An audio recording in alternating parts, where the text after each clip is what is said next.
The War and Peace Report. I'm Amy Goodman. Shane Bauer, Josh Fatal, and Sarah Shord, the three American hikers, now all free and united, made a surprise visit to Occupy Oakland on Monday. In July of 2009, Shane Bauer and Josh Fatal were arrested along with Sarah Shord while hiking near the Iran-Iraq border. Bauer is a freelance journalist who has contributed to Democracy Now! And other media outlets. Fatal is an environmental activist. Sarah Shord was released last year.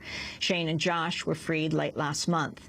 After 2 years in captivity, much of it in solitary confinement, the three hikers were welcomed by a thrilled crowd of supporters as reporters jockeyed for position and a news helicopter hovered overhead. Today, we bring you their full comments. This video courtesy of Mia Nakano and KPFA's John Hamilton. You'll hear first from Shane Bauer, followed by Josh Fatal.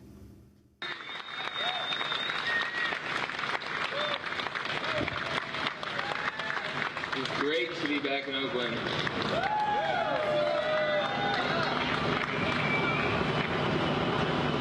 You know, we got of prison over 3 weeks ago. We were hostages, Josh and I, for 26 months, and Sarah for 14 months. And coming home to this, I mean, we came back to this country a couple weeks ago, but this feels like coming home to Oakland, coming home to this. This is amazing, you guys. This is really amazing. To come back and see our country coming back to life and see this city coming to life like this is really, really a wonderful homecoming.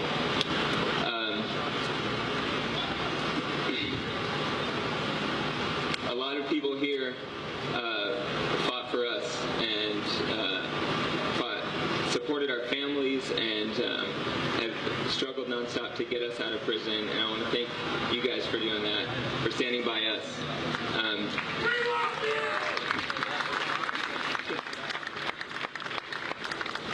This is the perfect place to celebrate our freedom.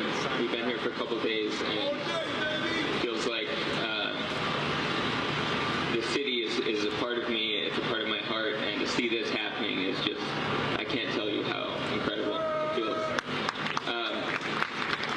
I wanted to mention one person that is very important to us, who has not been able to celebrate our freedom like we have.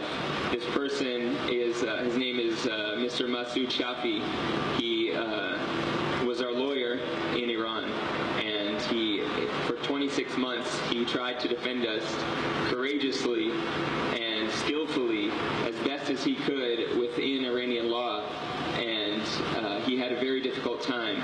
And now that our case is over, we've been released and sent home, he is not able to celebrate. He's been living under the fear of persecution since we've been freed. He was arrested. He tried to leave the country to come here to see his family, and he wasn't able to. His passport was taken. He's constantly under the threat of being put in prison, and you know, we stand behind him. He defended us, and this man, you know, he's a lawyer, and he's doing his job. He's working within the law, and he doesn't.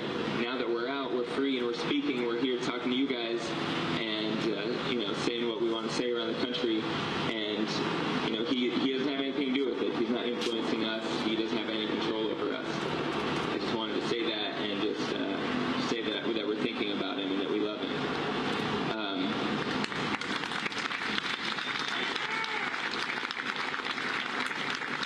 You know, we were in prison, Josh and I, for 26 months, and we came out, and when we got out, we heard, I mean, these occupations were just starting right when we got out. Started in New York City, and we were hearing about it little bit by little bit, and then, but it wasn't until getting back here to this city that it really hit me that this is serious. This is big. And I feel proud of it. I feel proud of it, of this happening in my city.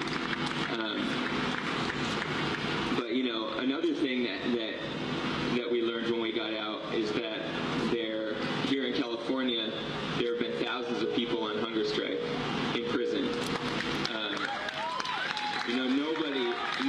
can come out of prison, especially come out of a situation of isolation, solitary confinement, and not feel for other people in that situation. And these people, you know, there have been, from Pelican Bay, thousands of people went on hunger strike, and it's spread throughout California. This is incredible, you guys. This is really incredible. These people are struggling like we had to struggle in Iran for changing their conditions. You know, we lived through solitary confinement. This is psychological torture, and they're living through that, and they're struggling to change that. Every day, there's at least 20,000 people in this country that are in solitary confinement. I can't tell you guys, standing here right now, what it means to be in solitary confinement. It's hell, and no person should have to live that. And now, recently, we've learned that Pelican Bay hunger strikes have stopped for the time being because their demands, they've been promised by the California Department of Corrections and Rehabilitations that the process of how people get put in solitary confinement or the SHU is going to be reviewed.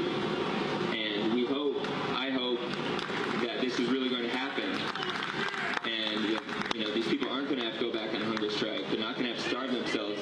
You know, in prison, that's the only way to be heard. The only way to be heard is to threaten that you're going to die. I mean, this is crazy, you know? This is crazy.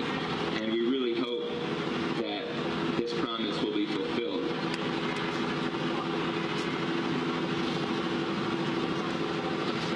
So I just want to say that, you know, inside prison, a lot of people here, like I said before, were supporting us and we're fighting for our freedom, and we felt that, and it really is what made me get through every day. And I know that the people in prison in California now are feeling that. You know, if people here are supporting them, they're going to feel it. And I really want to commend this camp for passing a resolution yesterday in the General Assembly in support of the hunger strikers in California.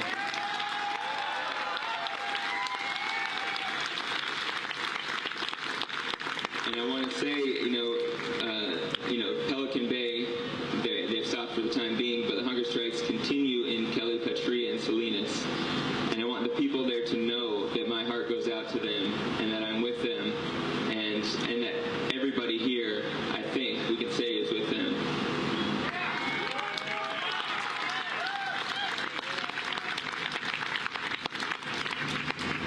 Thank you, guys. I've been on hunger strike for 24 hours in solidarity with the prisoners who have been on hunger strike and who are continuing to be on hunger strike in the state prison of California. Solitary confinement was the most cruel part of my detention in Iran. And while some prisoners have stopped their hunger strike, there's still 150 prisoners on hunger strike in California right now with their demands unmet. So, demands of the end of group punishment, demand for the end of debriefing sessions requiring prisoners to identify gang members, the end of long-term solitary confinement. They want adequate nutrition and greater privileges for prisoners in isolation. Josh Fatal and Shane Bauer, you could hear the helicopter hovering overhead. Together with Sarah Shord, they addressed Occupy Oakland. This is Democracy Now!, democracynow.org, The War and Peace Report.